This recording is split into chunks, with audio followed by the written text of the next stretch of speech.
Welcome ENET 140 Operational Amplifiers course at Bellingham Technical College. For this lecture, we'll be drawing on material in Chapter 2 of James Fiore's Op Amps or Operational Amplifiers textbook, and we will be going over very basic structure of a real op amp, the three main stages. We'll be looking at some critical specifications, performance specs that you can find on real op amps. And then we'll dive into what's very useful for our circuit design and analysis, which is a very simplified model of any kind of operational amplifier. And for those of you who took our ENET 130 semiconductors class, this model will look familiar because hopefully you'll have seen it before with generalized amplifiers. So we'll go over that again, and then we'll look at what happens to op amps when they're used in a circuit without feedback. And we'll go over the concept of rail-to-rail voltage output and why you really can't achieve all that incredible gain that an op amp has, and what we can do anyway with comparator circuits.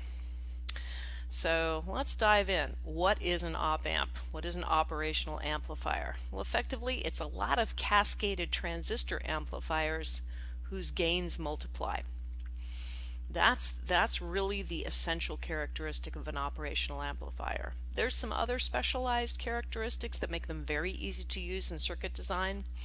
We'll go over a few of them, but generalized, they are semiconductor devices made of multiple cascaded transistors that are capable of giving huge gains. So main features. Again, multiple cascaded transistors. So remember, gains in cascaded transistors multiply. So those decibel gains would add, of course. You can use any kind of transistor. We're used to studying bipolar junction, but you can use field effect, MOSFETs, JFETs. You can even use vacuum tube transistors. You can arrange these in a circuit that basically gives an operational amplifier.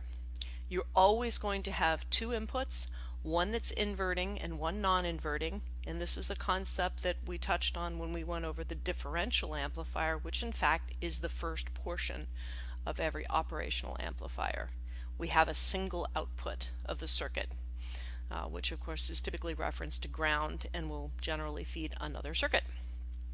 They don't, op amps are not magical devices. They follow the laws of physics, and so they must be powered from an external supply. All that gain comes from what's known as the supply or rail voltage. And so that has to be supplied into the op amp circuit. And rather than being supplied as a positive or negative potential versus ground, it's usually a positive and negative bracketing ground. So you'll see a plus V supply and a minus V supply on your specs and your pinouts for op amps. And of course those are DC supplies. So this should be sounding an awful lot like your small signal amplifier circuits where the DC power biased the circuit, provided the power necessary for the amplification, and then what was typically being amplified was an AC signal coming in usually on the base. Okay, generalized symbols for op amps here in figure 2.1. The symbol for an operational amplifier is a triangle, and the inverting input is denoted by a minus sign, and the non-inverting by a plus sign. The DC supply power for the op amp circuit is shown in the middle of the triangle. Positive power, negative power, these could be denoted as V source, and then the single output out the front tip of the triangle.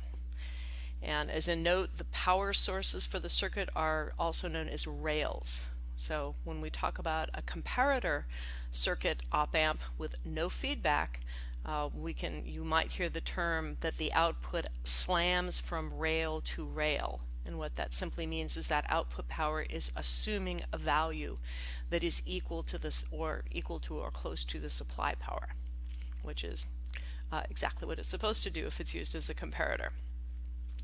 Op amps are used in everything. They're very stable ways of supplying a known signal, and when they're used with negative feedback, they can give a very stable supply with as much gain as you want. So We're going to speak very, very briefly about the three main sections of an operational amplifier, and we're just going to look at the circuit schematic of a 741 op amp, which is, it's now somewhat obsolete, but it was one of the most widely adopted types and is the one you will very likely be using in most of your labs. Very general, stable op amp. We will not be walking through the entire circuit diagram. Mr. Fiore gives some information about that. Feel free to read it if you're interested, but most of that is beyond the scope of this course. But we are going to get used to understanding the three main stages.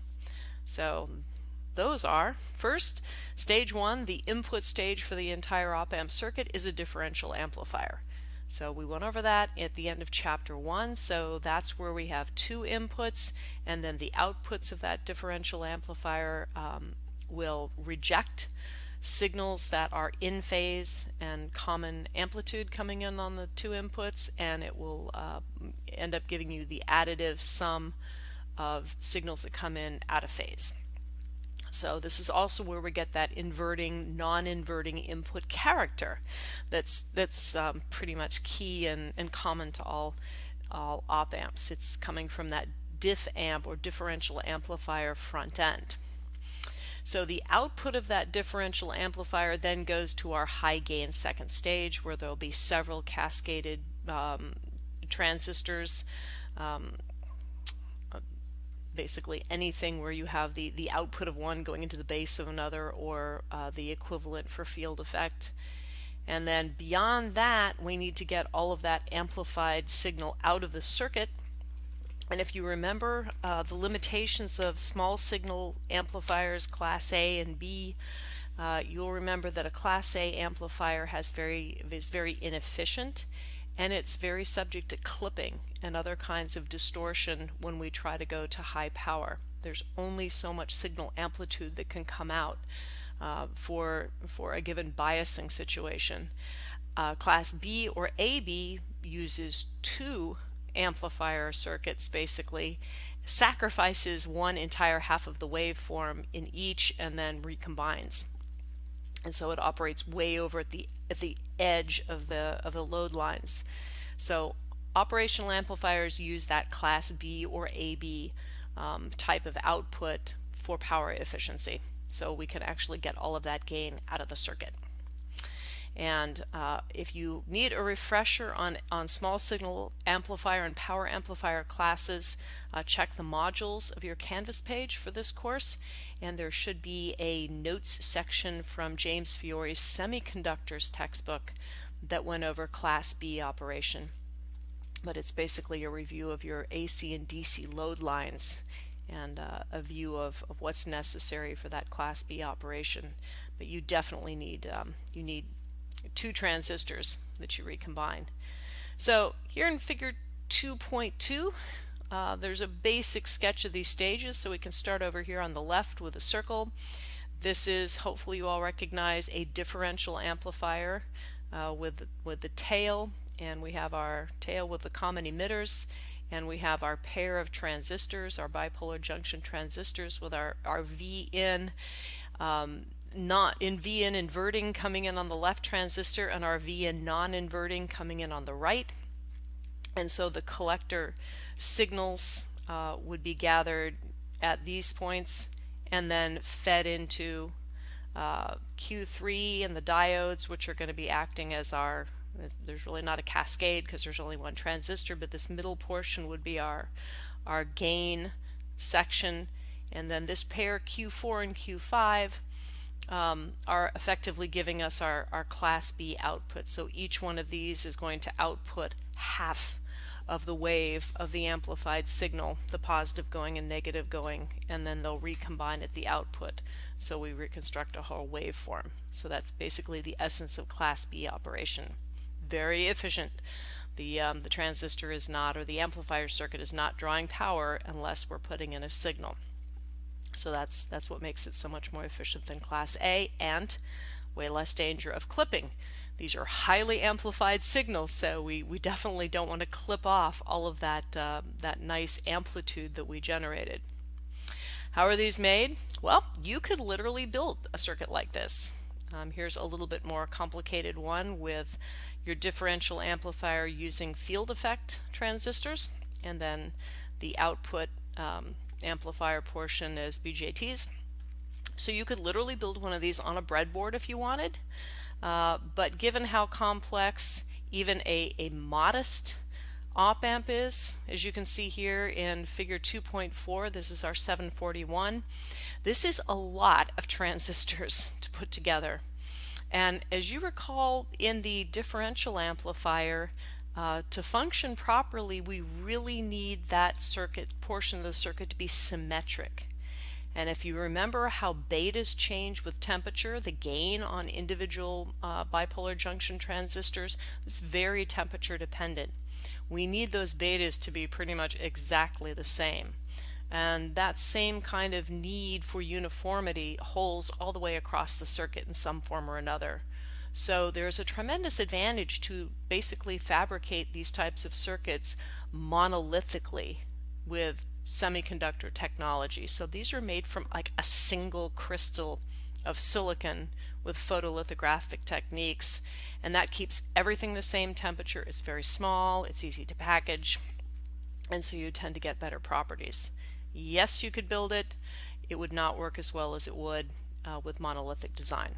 So there's obviously advantages to both types of fabrication, but generally speaking, the smaller it is and the more it's made of the same thing, the easier it is to keep temperatures the same across it, which is really the key to keeping all of our semiconductor performance parameters the same. I am not going to go through all of the information that Mr. Fiore does, literally walking through all of the functional portions of the 741 op amp. The only thing you need to recognize for that are the differential amplifier input and then our Class B outputs. The rest of it, basically all you need to recognize are several BJTs that are effectively cascaded, such as Q15 and 17, where the output of one is feeding the base of the other. So these two gains are going to be multiplying. Those type of things can happen several times in that high gain middle stage. That's really the only takeaway that we need for our course scope. Okay. Obviously these circuits are very complicated, and what we will be using are literally just the single packaged amplifier. We're not going to build these, we're going to use them. So we need to know what the characteristics that we can expect to find. We're not going to be designing them. So we can use a simple model like this plus a few performance specs to represent the behavior that we can then use to analyze and design our simple circuits. So we're kind of consumers, not designers of op amps. So this figure 2.5 gives a simplified model of a typical op amp circuit. And hopefully if you remember what you learned in ENET 130 semiconductors, you'll go, well, that looks like any amplifier simplified model, and that's correct. The only big difference with an op amp is the need to have, rather than an input voltage going to ground, we have an input positive and negative to represent that non-inverting and inverting character. So if we had a signal coming in on the say the non-inverting terminal, it would basically, the current would divide through this circuit. Some could go to ground, we could have another signal coming in on the inverting, and we would end up with a total summation signal over this resistor, which would then be acted upon by this voltage controlled voltage source, which provides our internal gain, which would allow current to flow out over the output resistor and hence out of the op amp. And things to remember, what ideal amplifier behavior is, op amps tend to have quite a bit of. So in an ideal amplifier, we want this input resistor to be huge, a high input impedance, because then all of this input signal coming from outside of the circuit will be seen here where we're going to operate on it with the internal gain. And then of course we want a really low output impedance, a Z out that's very low. And of course if we want high gain, we want our AV to be huge. So here we have our AV operating on the difference between our non-inverting and inverting input signals. So Vn minus, or Vn plus minus Vn minus is going to get multiplied by our gain, our voltage gain, and this is ordinary gain, AV. This is not AV prime decibel gain. And in op amps, this value is huge. Remember, a beta in a BJT will typically run around 100, 200, and that's of course current gain. An AV in an operational amplifier will be up in the 10,000s. So big gains. We will typically have very, very low output impedances too. So op amps will give us closer to the ideal amplifier behavior that we would want to have to get high system gain. So one of the reasons they're used a lot. Large input impedance, high internal gain, low output impedance means we have the potential for huge system gains. Okay, we can build one of these simplified models if we want in TINA or in any other circuit simulator. And the key to the innards there, and I'm showing you my TINA screen now, is this voltage control voltage source, which you can find in sources, and select controlled sources, and you choose VCVS for voltage control voltage source, and you get one of these. And what it does is it takes whatever voltage appears between the plus and minus at this X, and it multiplies by whatever the gain you set. So this one's set to 10.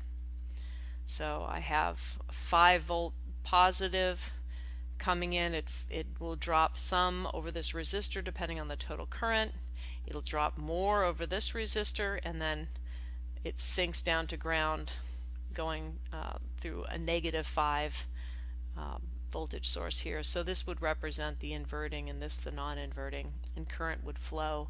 And so it would be the voltage drop over this resistor here, this 1 meg, that would then be multiplied by this AV10, and then of course we would drop some over our output, and our load would see the remaining. So you can build yourself a little simplified op amp model in TINA and explore how much of this theoretical gain that you will actually see over your load resistor as a function of all of your other resistor values, and maybe prove to yourself why a high input impedance and a low output impedance are so important. So that's something you can do with your simulator. And Mr. Fiore does that with a different simulator, Multisim, which is very similar to TINA. Okay, simple models are great. They're fun to play with. What don't they do? The first and most important thing that a very simple model like this doesn't give us is the frequency response. So if you remember back in chapter 1 when we were studying Bode plots, the frequency response of gain and phase, we noticed that there was the midband region where the gain was constant with frequency, but if we had a non-direct coupled amplifier as we went towards DC, that gain would roll off due to the action of the input coupling capacitors, and then somewhere at high frequencies beyond the midband, our gain would then roll off again as we went to higher frequencies due to other real effects, including the output coupling capacitors and other things. A simple model doesn't get that. Additionally, a simple model isn't going to capture things like clipping in the output circuits if our biasing isn't perfect, or if our amplified signals are just simply too big for our power supplies and our load line output amplifiers to accommodate. So a real circuit model that more closely approximates what we have would be needed if we wanted to capture those real effects. We aren't going to necessarily take any of those real effects into account right here up front. We're going to treat a lot of those from a specification viewpoint in chapter 5 under characteristics of real op amps. So between now and then, we're going to get really firm in our minds what an ideal op amp does, which does represent typical behavior most of the time, especially if we're using an amplifier that's appropriately selected. So we'll look at all of these real effects from the viewpoint of a change from the ideal. But we can say just a word of caution: when you build things in a simulator, be aware that unless you specifically introduce non-idealities, you'll be looking at ideal behavior. So don't expect to capture real behavior in a model that doesn't specifically include it. We don't want the garbage in, garbage out. So know what you're simulating. Okay, on to typical behavior. So where do we find typical behavior on our performance data sheet? There are standard types of op amps that are used widely. We mentioned the 741. Many different semiconductors will make their own version of these we could call them workhorse op amps. So for instance, companies like Analog Devices and National Semiconductors, they will each have their own version of a 741 and other widely used op amps. Sometimes these standard op amps will be made in different grades. Some that are maybe more durable, or they have slightly better performance, or maybe vastly better performance, possibly for military uses, and others for more standard commercial use. So there will be a designator or other kind of demarcation in the specifications to say which type of performance spec is going to relate to which grade. So for instance, we have consumer grade versus maybe high performance grade. So know what you're looking at. Typically they'll be listed side by side in the spec. And Mr. Fiore goes through this, which grades refer to what. And with a note that temperature tolerance, because that's so important for amplifier stability, that's going to be one of the big things that differs in maybe a more expensive op amp versus a more economical one. So you will pay for stability, maybe in the form of better packaging. Even if the monolithic semiconductor device is the same, maybe there's an integrated heatsink or something like that keeps all those components at the same temperature over a wider range of power outputs. Speaking of which, maximum power outputs, the first thing you always want to look at, of course, with your specs is what not to do. The absolute maximum ratings, I call this the what not to do with it section of your spec. So these are the maximum values of power, voltage, current that you can apply and still have the device work the way that it's specified, or in a more dramatic case, maybe not melt or blow up. So if we look at a data sheet for an LF411 from Texas Instruments, this is another workhorse op amp. We can see we have a supply voltage max min. There's no minimum other than you have to put some power in if you want it to work, but you don't want to apply more than 22 volts plus or minus to your positive and negative supply, so a total of 44 volts across the device. Don't use plus or minus 50. And that's for their A grade. The standard grade is plus or minus 18. The maximum differential input, so this is the maximum effective DC voltage that you could input in your inverting and non-inverting terminals. So maximum of plus or minus 38 for one grade, plus or minus 30 for the other. Input voltage range, following similar trends. Output short circuit duration. So this is looking at that output over your output resistor, and this basically says if you powered up the amplifier, you put in some kind of signal, differential signal of the input, and just shorted the output to ground, how long could you do that without overheating something? And this particular op amp is very tolerant to running a lot of power through the output, because it says basically you can short circuit the output forever. It's continuous. Other ones might say a maximum of so many milliseconds or microseconds, or maybe don't do it at all. So these are the type of of use restrictions you would want to respect. And those are for the most part based on heating effects. So ultimately a lot of these characteristics are going to be driven by dielectric strength of some component for max voltage, or power dissipation and max operating temperatures, which are explicitly stated down here, including a caution for soldering. You don't want to get this too hot, which is one of the reasons why a lot of the integrated circuit packages will plug into sockets. If you don't have controlled soldering capabilities, you might want to solder an IC socket into your board and then simply plug in the component package and avoid this whole problem altogether. So throughout this chapter, Mr. Fiore goes through several of these noted lines in the specifications and steps through how they're different, how they would apply to something that you would use in the circuit. So in addition to the what not to do max use parameter section that we started with, he looks at DC electrical characteristics. So this is the powering as opposed to the signaling part of the circuit. So what we would look at with our DC model of our amplifier. So we have input bias current, our large signal voltage gains, so our DC gains, output voltage swing, how far it can go. And that particular parameter is important when we configure an op-amp as a comparator, because that says regardless of what your supply voltage is, the max min you can get out the output is 13.5 for both of these grades. So if you end up asking the amplifier to give you the largest DC signal it can, you're going to get either positive or negative 13.5 volts, and also gives you the supply current. So in basically I've got contrasting colors as I go through here to kind of point out different important characteristics that the author notes, that Mr. Fiore notes. We've got two grades.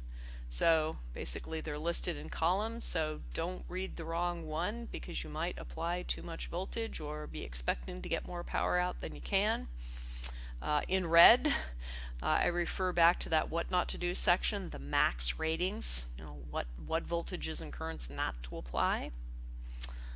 Noting that the LF411, like most op amps, has a bipolar power supply, so the supply rail maxes are noted as plus minus.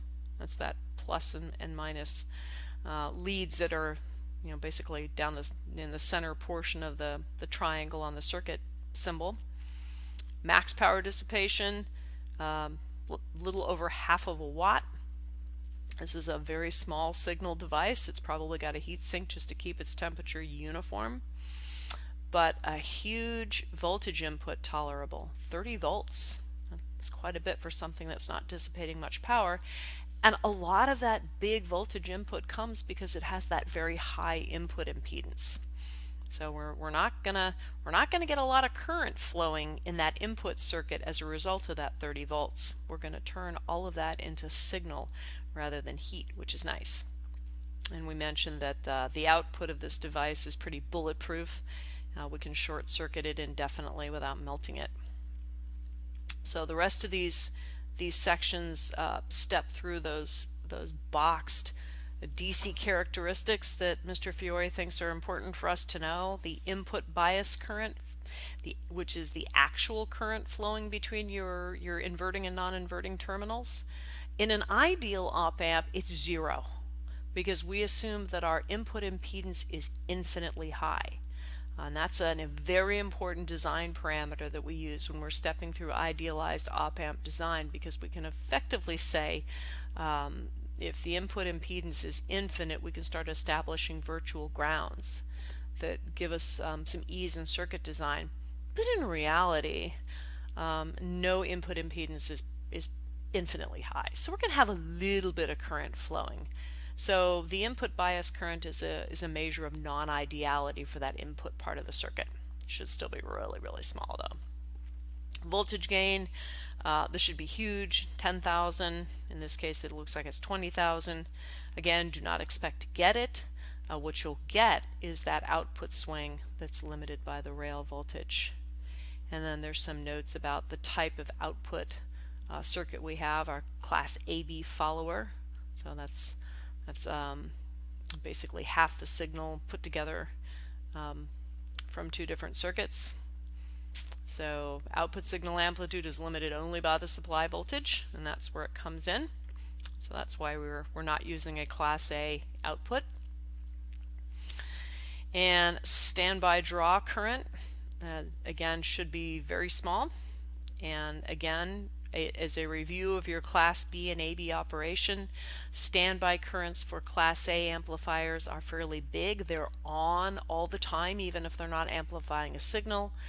Class B and AB are only on when a signal is being amplified. So the standby current should be small, which is good because the less current we have flowing all the time, the less likely we are to heat these things up.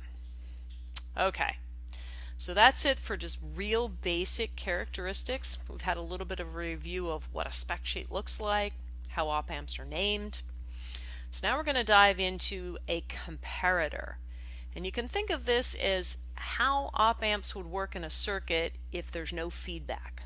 They're just all by themselves, and they're operating on differential signals coming into their inverting and non-inverting terminals. And what do we expect to get as an output? Well, in a nutshell, the output of the op amp is basically going in comparator mode is going to be the gain times the difference in the non-inverting minus the inverting terminal. So we can see that right here in this one example.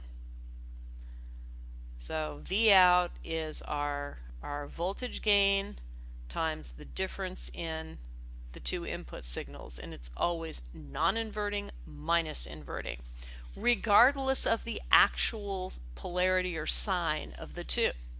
So obviously we could put a negative voltage in on the inverting terminal, and then we would be subtracting a negative, and we would actually get a bigger positive number. So we'd get a bigger positive output. If we had if this difference were negative, we would end up getting the negative output. So in this case, we had a 200,000 voltage gain, and we had a difference between our non-inverting inverting terminals of 0.1, because we're putting in 0.1 volts here with a supply voltage into our non-inverting terminal.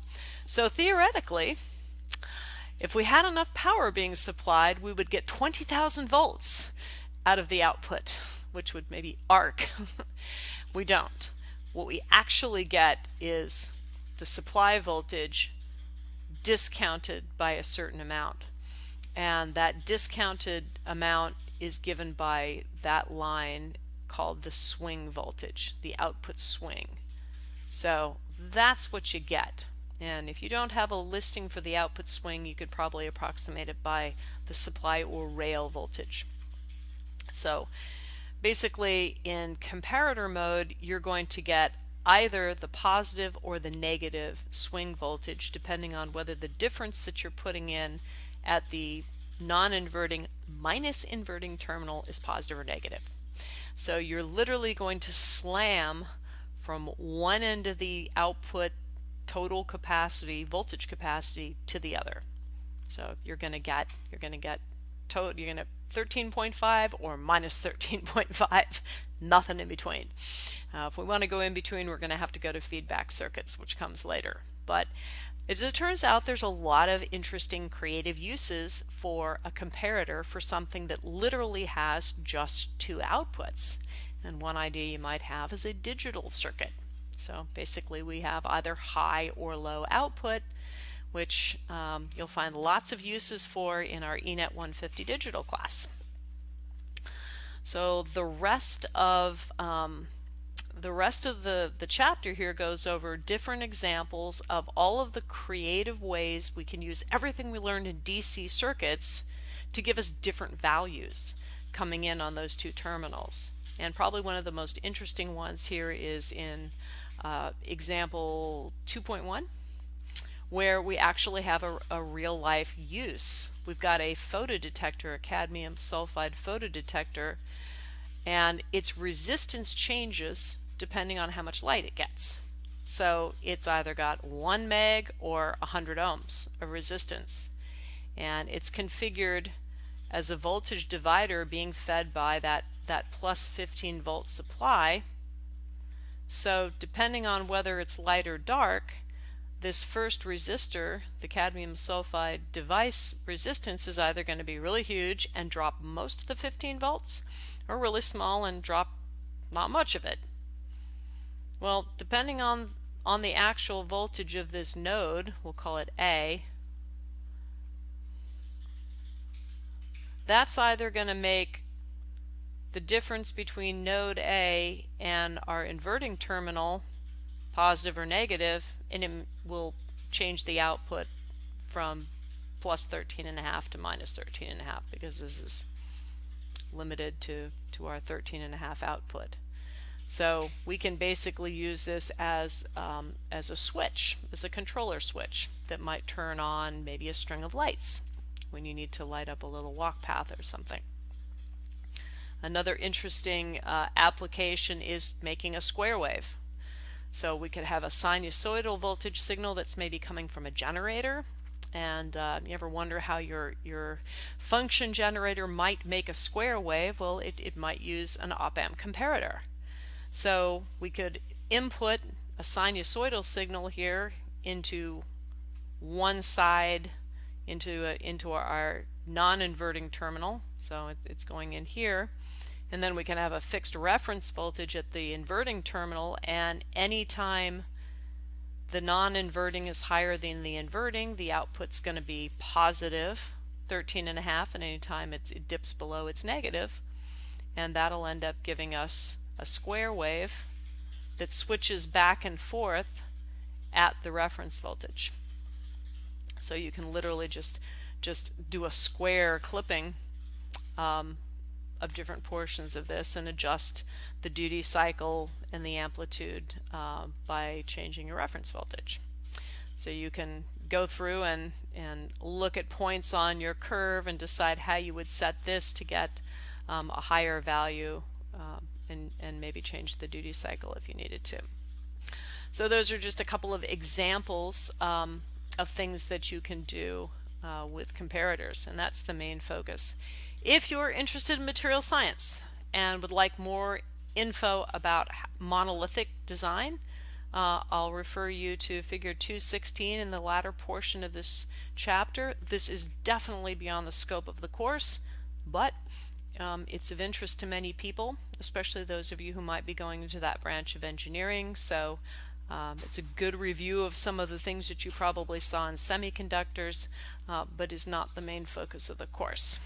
What you will definitely need to know are ways to use all of your DC circuits information to get the right signs of signals in at your non-inverting and inverting terminals of an op-amp that you plan to use as a comparator, and understand the conditions in your input circuits that are going to give you the differential signal to give you the positive or the negative output.